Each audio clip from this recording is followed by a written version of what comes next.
It's that time of the year where criminals are targeting unsuspecting customers to rob them of their hard-earned cash. Banking fraud cost the economy 740 million rand last year.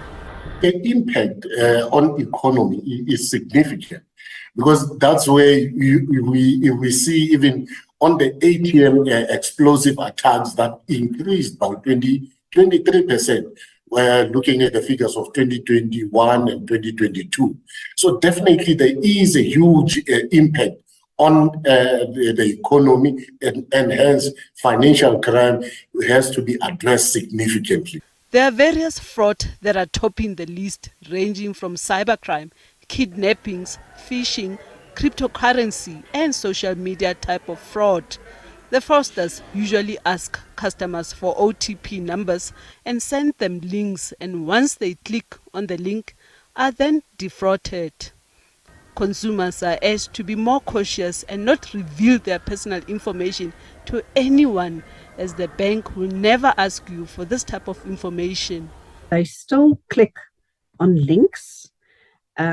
They receive an email asking them to update their details, update their account details. They think they are dealing with the bank or with some other service provider, whether it's Postnet or Take-A-Lot or whatever. But this is a fraudulent email.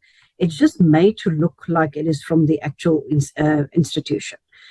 And of course, a consumer only will do this if he's not aware that he's on the fraudulent website. So they insert all their details, and then the fraudster has everything. When you receive those suspicious calls, because it might be phishing calls, it might be phishing, it might be smishing. When you receive those calls, please make sure that you end that call immediately or do not respond onto those linkage and report it to your bank on the fraud line. Do not click on any link and end it immediately, because that's where on the phishing space they will call you purporting to be from your bank, and that's where they utilize the social engineering element to harvest your personal details and utilize them to access your banking. Kidnappings are now a new trend where fraudsters take an individual by force and demand banking details at gunpoint. In some instances, consumers are either forced to withdraw cash at the ATM or from their banking app. They're no longer just attacking you and your bank account virtually. They're literally holding guns to their victims' heads and putting their lives in danger, especially if the victim does not comply with their demands. In some cases, organized crime syndicates profile their targets in advance. And in these cases, they mostly target large business owners or wealthy individuals. Just what are some of the blunders that makes banking customers to be victims of fraud? We have seen that people are over-relaxed, even on holidays. During holidays, we are more relaxed and we are not alert to security measures. So we urge our viewers saying, be cautious, always be cautious, always be alert, more especially on this festive season. When you are doing your withdrawals at the ATM, be alert. Do not allow anyone on your personal space while you're busy at the ATM. Do not accept any assistance from anybody who's loitering around the ATM. During the festive season, criminals capitalize on the fact that many people have more disposable cash in their pockets, but it's also the time when most consumers lose most of their money. The crimes with the highest incidence remain cybercrime and investment scams. In South Africa right now, the top three are advanced fee scams, investment scams, and cyber scams. And those are the three highest volume scams. But the highest value in terms of losses is romance scams.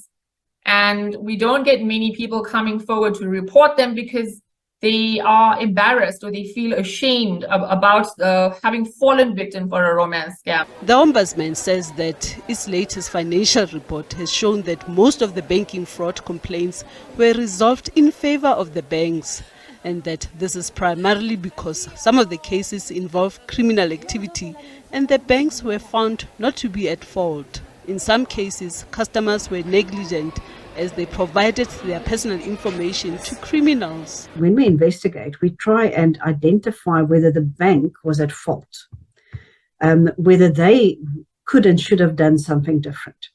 And if they, their systems were not hacked, if they sent you an OTP, so to make sure that you've got this double factor authentication, and you disclose that OTP to a fraudster, it's not the bank that can be held responsible to just refund all the money that a consumer loses due to fraud. Consumers are urged to be vigilant and be more responsible with their money. Experts say that you should always verify the website you are using when transacting. The first thing we need to remember as consumers is we need to be vigilant and we need to be responsible. We also need to not let our emotions rule our decisions. I know right now it's holiday season. It's a time when we want to be trusting and we want to be giving, but be careful about how you do that, where you do it, who you do it with, what type of online site are you visiting? Did you check to see that it is a valid website? Only about 15 to 20% of the fraud incidents are reported by the victims, but where the cases are reported, banks have been able to recover about 4 to 8 billion rand on behalf of consumers in 2022.